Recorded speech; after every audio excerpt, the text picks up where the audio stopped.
बिस्मिल्लाहिर्रहमानिर्रहीम। Dear students, statistical analysis में जैसे कि हम अब नेक्स्ट टॉपिक है उसको डिस्कस करेंगे स्टूडेंट टी टेस्ट और एफ टेस्ट के हवाले से। तो इसमें बेसिकली स्टूडेंट टी टेस्ट में क्या होता है कि ये स्टैटिस्टिकल बेस्ड टेस्ट होता है। जब हम कोई भी नल हाइपोथेसिस या ज़ीरो हाइपोथेसिस भी इसको हम कह देते होते हैं, तो उसे अगर हमने कैरी ऑन करना है उस हाइपोथेसिस को या उसको रिजेक्ट करना है, तो उसके लिए इनिशियल स्टेज में हम टेस्ट करते हैं, उसको हम कहते होते हैं स्टूडेंट टी टेस्ट कहलाता है।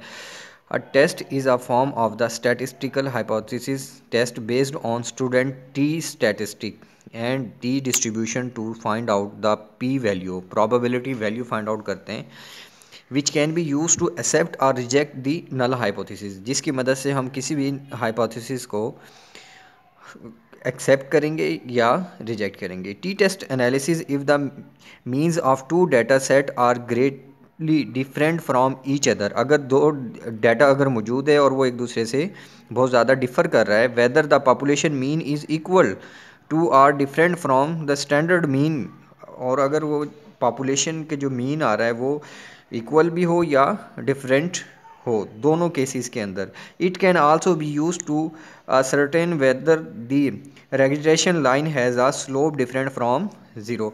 रेग्रेशन लाइन जो है, रेग्रेशन लाइन बेसिकली ये मीन है उन वैल्यूज़ का जो कि इनपुट है आउटपुट के, इनके जो वेरिएबल्स यूज़ होते हैं डिफरेंट काइंड्स के। और दूसरा ये है कि जैसे कि टाइम हो गया, कंसंट्रेशन वगैरह हो गई, तो जब ये स्लोप बनती है तो स्लोप सपोज दैट ये 0 पॉइंट है, ये 0 पॉइंट यहाँ पे ये कंसिडर करेंगे। अगर ये 0 पॉइंट से क्या होता है, डेविएट कर रही होती है, तो उस केस में हम इसको यूज़ करते हैं। द टेस्ट रिलाइज ऑन आ, ये यहाँ पर ये ओरिजिन जो होगा ये 0 पॉइंट कहलाएगा। The test relies on a number of assumption which are following exception है, जिसकी बिहाफ पर हम इस टेस्ट को सिलेक्ट करते हैं। The population is infinite and normal, population जो है वो इन्फिनिट होनी चाहिए, यानी कि महदूद होनी चाहिए, और नॉर्मल होनी चाहिए।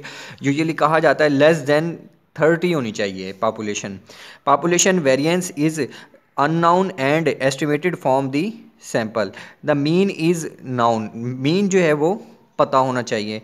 Sample observation are random and independent, random observation होनी चाहिए और इंडिपेंडेंट होनी चाहिए। The sample size is small, sample का साइज जो है वो छोटा होना चाहिए। Mean and standard deviation of the two sample are use to make comparison between them.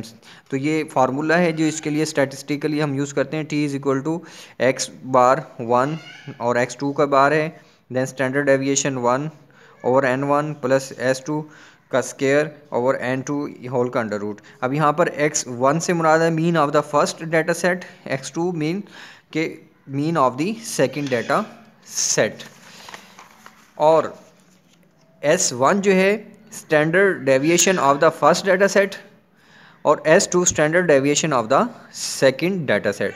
n1 size of the first data set, n2 size of the second data set, जो कि हम हाइपोथेसिस में यूज़ कर रहे हैं। तो dear students, ये T test के हवाले से हमने डिस्कस किया। इंशाल्लाह नेक्स्ट जो टॉपिक होगा नेक्स्ट लेक्चर्स के अंदर हम एफ टेस्ट को डिस्कस करेंगे। Thank you very much. Allah हाफिज़।